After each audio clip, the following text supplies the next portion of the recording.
Hey Román, acabo de abrir tu carta y te contesto ahora mismo. A vuelta de correo como se decía antes, o se dice todavía, no sé. Quizás se diga así todavía, a vuelta de correo. Oscuras tradiciones harán permanecer esta frase e incluso alguna gente seguirá sirviéndose del correo postal para las misivas. En todo caso no yo, que no tengo código postal. Vivo en un extraño tiempo como todo el mundo en esta ciudad, un tiempo negro, húmedo, por eso ¿qué voy a saber de tradiciones?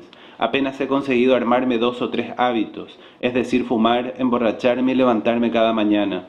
Levantarme como si fuera indispensable, imagínate, como quien guarda un haz de espadas bajo la manga he logrado hacerme de la seguridad de que levantarse es indispensable, imagínate.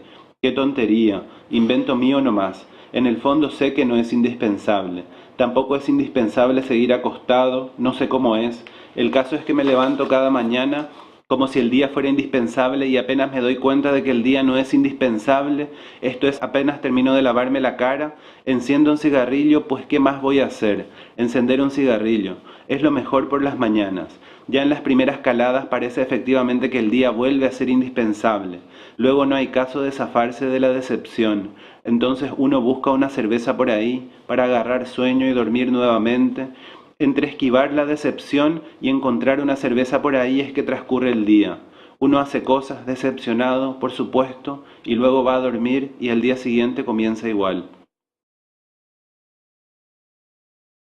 A mí me tocó ser joven y armar proyectos en una época de democracia que había nacido recién en Paraguay, entonces hubo una especie de destape como pasó acá en los 80. Se llenaron de proyectos culturales, las calles, había como mucha lucha política estudiantil y éramos muy apasionados, o sea, no era tan light hacer una revista como me tocó a mí, o participar en la lucha estudiantil, sino que sentíamos que se jugaba la vida o la muerte así de manera directa, todo se hacía con militancia, era una palabra muy importante. Pasó que con el tiempo un poco fue desencantándose todo, porque un país no se cambia solo con sueños ni con proyectos bien armados o tratando de revolucionar toda la fuerza, sino que los procesos son como mucho más lentos y Asunción es como muy cerrada en ese sentido. Hay, no sé, es una sociedad homofóbica, hay rechazo hacia las mujeres. Machista. Es machista, no me venía la palabra, misógina directamente. Sí. Y entonces no se podía cambiar eso de la noche a la mañana. Y eso provocó un desencanto así generalizado. Como una frustración. Exactamente, y mucha rabia también. Y de ahí vienen muchos de los cuentos. Sí, tienen como esa impronta de... Mucho enojo y termina en comedia. Porque... Sí, y personajes frustrados, decepcionados de su tarea, del diario, por ejemplo, el primer cuento. Exactamente. Y bueno, a partir de ahí es que escribí estos cuentos. Y como te había dicho hace rato, cada uno está fechado y hay años de diferencia entre cada texto. Empezaron, la mayoría más o menos en la misma época, al 2004 más o menos, y los fui terminando de a poco. Sí. Y se inspiraron en personajes específicos los textos, que tenían alguna particularidad. En un caso yo, en otro caso un amigo. Cosas llamativas y representativas por ahí de la época y del momento que estás viviendo. Y tratando de disfrazar un poco el lenguaje también de los textos con cómo hablaban esos personajes. Por eso traté de que cada cuento sea como diferente, que parezca tiene una narrativa diferente. Exactamente, que parezcan de otro autor, incluso cada texto.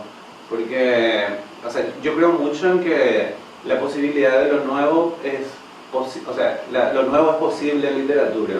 La idea de que un escritor tiene que encontrar su voz y a partir de ahí empezar a siempre replicar la misma voz. Exactamente, claro. Me parece como insostenible porque la voz es... Porque uno cambia también. Exactamente, y además la voz es una especie de fatalidad, sí o sí encontrás tu voz, claro, escribas lo que escribas. Siempre va a tener tu impronta personal. Exactamente, entonces lo que trato es de replicar un poco eso y a la vez repliqué un poco mi historia personal también, esto de salir un poco desencantado, de que no conseguí conquistar el mundo y demás. Y ahora, por ejemplo, en un momento la literatura para vos tenía esta impronta de cambiar el mundo, y ahora ¿para qué escribís? Y por lo mismo. Insistís, más allá de la claro, frustración. porque creo que de lo contrario no podría escribir. Además, yo tengo una vida como muy pacífica. O sea, soy muy convencional. Tengo horarios fijos de trabajo, padre y demás. En el sitio donde me puedo permitir ser completamente rebelde, desenfadado, es en la escritura. Es en la escritura. Y me gustaría poder tocar el alma de un lector, o sea, provocarle algún tipo de cambio. Y más bien siento los textos como cartas dirigidas a cada lector, ya no tanto como la fundación de una revista, pensar en el cambio de una sociedad, sino en lectores específicos y que los cambios sean mucho más pequeños, provocarle alguna emoción o una especie de empatía con el momento en que yo escribo los textos, que suelen ser como muy eufóricos, como si hubieses pasado del macro al micro, como de pretender cambiar a todo el mundo a simplemente accionar un mecanismo en una persona de algo. Sí, me volví un poco más tranquilo en ese sentido. Y bueno, y de ahí, no sé qué más me habéis preguntado respecto a los cuentos. Y te había preguntado un poco también por qué habías elegido el formato cuento, también... bueno, hay algo que a mí me gustaría comentar respecto a escribir literatura en Paraguay que también me parece como muy particular en mi caso. En ese contexto social. Exactamente. Hay una tradición de dramatismo muy grande en la literatura paraguaya y una vertiente social que es como la que más influencia tuvo en los escasos lectores que hay ahí. Textos comprometidos ya sea políticamente con lo que pasó en la dictadura o de denuncia social. La poesía social es como que pega mucho. Y por otro lado, casi no hay una idea de hacer arte por el arte o con la intención de simplemente entretener. Como una finalidad estética, digamos. Claro, exactamente. Y yo trato de aunar las dos cosas en mis textos. Quiero que los lectores se diviertan, pero por esto que te decía, que sea empático el texto. Como que tiene que ver con también si vos estás tratando de entregar un mensaje, para que ese mensaje llegue tiene que estar bonito, presentado, interesante, como ese juego de seducción con el lector. Sí, yo soy de ese tipo de escritores que casi ya no hay, que creo en que hay algo que decir, que creo en los mensajes. Me preocupa más que la forma, qué cosas estoy diciendo en los textos. Suelo tener grandes problemas cuando un personaje va al baño en un momento en que no debería ir al baño, por ejemplo, eso. No me preocupa tanto cómo está escrito. Por eso en el texto falsete parece como bastante desordenado el texto, es así caótico. Pero a la vez hay una retención rítmica. Claro, como que también ese mismo caos es algo y está comunicando algo. Tiene un sentido dentro del cuento. Exactamente. Y bueno, y el vivir a tanta distancia también da una mirada distinta respecto a la que tenía viviendo en Asunción. Claro. Entonces puedo mirar todo como con mucho más relax y a la vez jugar más con los elementos de la sociedad que quise replicar o a la que le quise hablar. Sí, como que podés ver a tu lector desde otro ángulo y por ahí abordarlo de una manera diferente. Sí, es un distanciamiento que tiene que ver con estar lejos de mi país, pero a la vez es un distanciamiento conmigo mismo. Y hay como algo de volverse otro. Con tu yo en Asunción. Sí, exactamente. Ahora estoy más con la frase de Bernard Shaw que decía que si uno no es comunista a los 20, no tiene corazón. Pero si lo sigue haciendo a los 40, es un boludo. Algo de eso. Como que está muy fundado el libro en esa crisis que tuviste de ideales y de un montón de cuestiones que de repente se te cayeron. Y aceptar también que somos como mucho más pequeños, los que estamos en el mundo cultural. Que no como que había por ahí algo de soberbia y prepotencia en yo puedo cambiar el mundo. Era un joven normal, así. Era prepotente. Y por ahí ahora seguís intentándolo desde un lugar más humilde. Exactamente, esa sería como la palabra, más sensato. Quiero pararme en un lugar un poco más sensato. Pero los textos son así explosivos, como vos decís. Sí, lo son y recomendamos ampliamente la lectura del libro. Contanos, Ever, dónde podemos encontrar tu libro acá en Buenos Aires. ¿Está en la Ahora feria? se está vendiendo en la Feria del Libro en el stand 202, que está en el El pabellón pabellón azul. exactamente. Y a partir de mayo va a estar en algunas librerías de acá Que de lo Buenos vamos a ver Aires. en tu Facebook. En mi Facebook, Ever Román. exactamente. Pueden entrar y enterarse de dónde pueden conseguir Falsete. Muchas Sí, gracias, Ever. No, por favor. Fuiste un muy amoroso entrevistado. Muchas gracias por compartir tus experiencias y tu libro con nosotros. Bueno, a Nos ustedes. vemos en la próxima.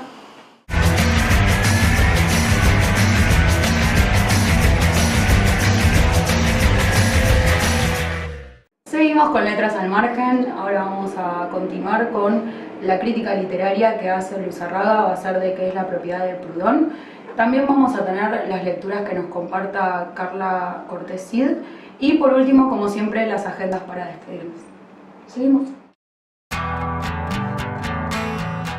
Si tuviera que contestar a la siguiente pregunta, ¿qué es la esclavitud?, y respondiera en pocas palabras, es el asesinato, mi pensamiento desde luego sería comprendido. No necesitaría de grandes razonamientos para demostrar que el derecho de quitar al hombre el pensamiento, la voluntad, la personalidad, es un derecho de vida y muerte, y que hacer esclavo a un hombre es asesinarlo. ¿Por qué razón, pues, no puedo contestar a la pregunta ¿qué es la propiedad?, diciendo concretamente la propiedad es un robo, sin tener la certeza de no ser comprendido, a pesar de que esta segunda afirmación no es más que una simple transformación de la primera? Me decido a discutir el principio mismo de nuestro gobierno y de nuestras instituciones, la propiedad. Estoy en mi derecho. Puedo equivocarme en la conclusión que de mis investigaciones resulte. Estoy en mi derecho. Me place colocar el último pensamiento de mi libro en su primera página. Estoy también en mi derecho. Así comienza ¿Qué es la propiedad?, de Pierre-Joseph Proudhon, el libro que publicara en 1840 y que es el comienzo de una línea ideológica que llega hasta nuestros días y que siempre se ha mantenido en los márgenes de las ideologías oficiales y de las instituciones, el anarquismo. Esta obra me parece que sigue teniendo una vigencia absoluta. Seguimos viviendo bajo un régimen de propiedad que sigue estando basado en el robo. Y me parece que hay pocas obras que expliquen tan claramente desde tantos puntos de vista ese concepto de propiedad entendido como robo. Tanto desde el punto de vista del derecho natural, del derecho positivo, da un repaso a todas las teorías que había hasta su tiempo sobre la propiedad como derecho y va acabando con todas ellas.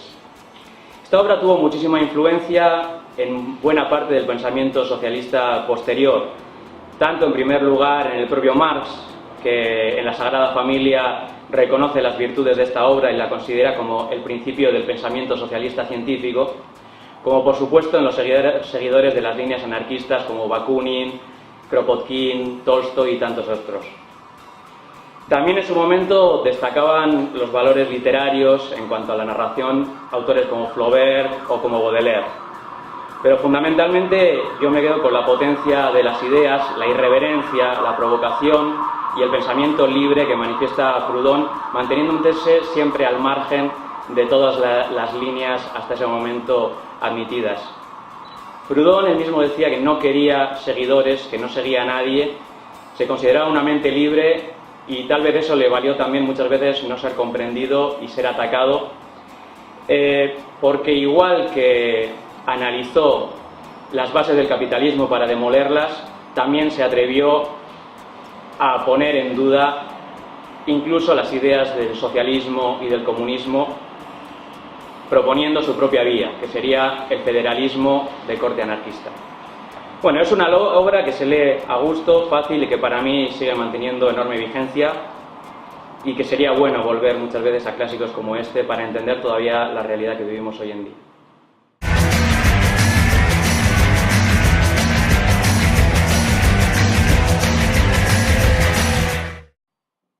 Cuarto de hotel. Reposa su peso en la puerta.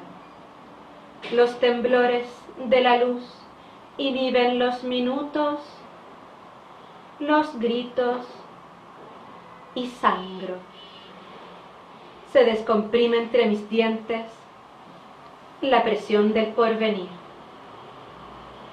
Aprieto los bordes de losa con ambas manos y con la boca abierta observo cómo se tintura mi tarde de aquellos medallones colorados que no han ganado batalla. Ellos y yo nos quedamos fuera del tiempo. Golpean la puerta y no hay agua que los lave. Y sonrío por la coincidencia de sangrar también entre las piernas. ¿Cuánta sangre huye de mí? Como pozo incontinente se me deslizan gotones de mi sangre, que no es la sangre del Cristo crucificado, ni el pecado, ni la sangre victoriosa de las guerras, ni la vergüenza. ¿Cuántos pozos nacen en mí que van a parar a la mar anónima de nuestras basuras? Derrames que tiñen gasitas de las gastadas, manteles de plástico, derrames que beben mujeres y niñas tras los desagües, mujeres que duermen y que no son fruto de mi vientre ni del de nadie, porque no se puede ser fruto y sangre del anonimato y el claustro.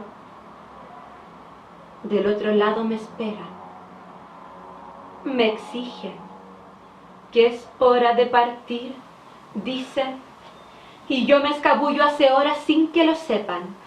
Me vacío por la alcantarilla hacia el hedor precario que me auxilia, para hacerme otras entre restos de algodón y comida chatarra, para nadarle entre los dedos de los pies a las que yacen noqueadas, para subirme tibiamente por sus tobillos y besarles las pantorrillas, los muslos y sus vaginas, para entrarles con mi sangre en la de ellas, siendo todas la misma herida profunda, y gemir en regocijo ciego, estallar por fin, aprender otros nombres, abrir otras puertas, besarnos ardorosamente, para salir juntas de este cuarto de hotel y de las bocas apenadas que nos martirizan.